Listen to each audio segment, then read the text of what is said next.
Bonjour, prenons une pause café croissant et apprenons ensemble le français. Aujourd'hui, on va parler de technologie et plus précisément de la sortie de ChatGPT 5. Il est disponible depuis hier et c'est une grande nouveauté dans le monde de l'IA. Alors tout le monde n'y a pas encore accès, il est distribué petit à petit aux différents abonnés et sera ensuite normalement disponible à tout le monde. Donc, c'est le nouveau modèle d'IA d'OpenAI. Il est plus rapide, plus performant et normalement beaucoup plus intelligent que les versions précédentes. Ce qui change, c'est d'abord la qualité des textes. L'IA va écrire des textes avec des phrases encore plus naturelles et on a vraiment l'impression de parler à un être humain. C'est assez fascinant.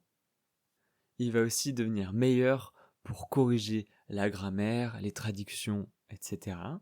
Et il va être beaucoup plus performant pour le mode vocal, donc c'est-à-dire pour comprendre ce qu'on va lui dire. Et d'ailleurs, le mode vocal va être accessible à presque tout le monde, même aux utilisateurs gratuits. Il faudra attendre sans doute encore un peu de temps pour que la mise à jour soit déployée auprès de tout le monde, mais vous pourrez vous aussi le tester. Et surtout, ChatGPT 5 devient un vrai assistant personnel. Il va pouvoir se connecter à Google, Google Agenda, Google Contact, Gmail. Ça veut dire qu'on va vraiment pouvoir gérer nos mails, organiser les rendez-vous, etc. avec cet outil. J'ai d'ailleurs regardé une vidéo de Defend Intelligence, qui est un youtubeur francophone, qui a fait une vidéo donc pour tester ChatGPT 5 et le comparer aux anciennes versions de ChatGPT.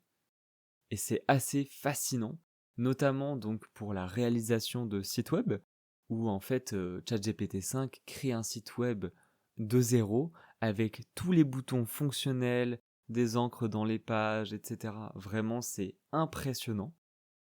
On peut clairement le comparer à Claude, qui est une autre IA, en termes de performance à ce niveau-là, voire même en fait ChatGPT 5 est plus performant, mais Claude va être un petit peu plus original en termes de design surtout.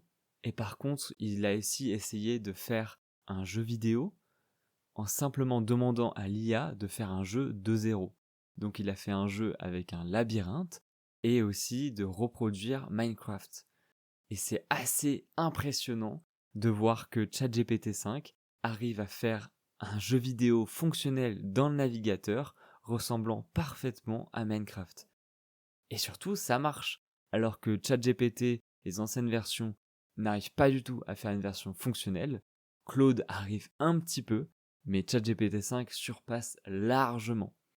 Et pareil pour en fait le labyrinthe, il a fait un labyrinthe en 3D dans un navigateur web aussi, et l'idée c'est de pouvoir tourner un peu ce labyrinthe, etc. pour faire bouger les boules qui sont dans ce labyrinthe. Et ChatGPT 5 arrive à faire une version parfaite où on peut même modifier la taille du labyrinthe, modifier le nombre de boules. C'est vraiment impressionnant. En fait, ChatGPT 5 devient un agent IA amélioré. Vraiment, il peut tout faire. Personnellement, donc, en étant développeur web, j'ai hâte de pouvoir tester ChatGPT 5. Je vous en parlerai, je pense, quand j'aurai pu accéder à cette version. Pour l'instant, je n'ai pas encore fait partie des chanceux qui peuvent y accéder, mais j'espère que ça viendra bientôt. Merci d'avoir écouté cet épisode. N'hésitez pas à nous soutenir sur Ko-fi, à mettre 5 étoiles. C'était Gatien dans la pause Café Croissant. On se dit à demain!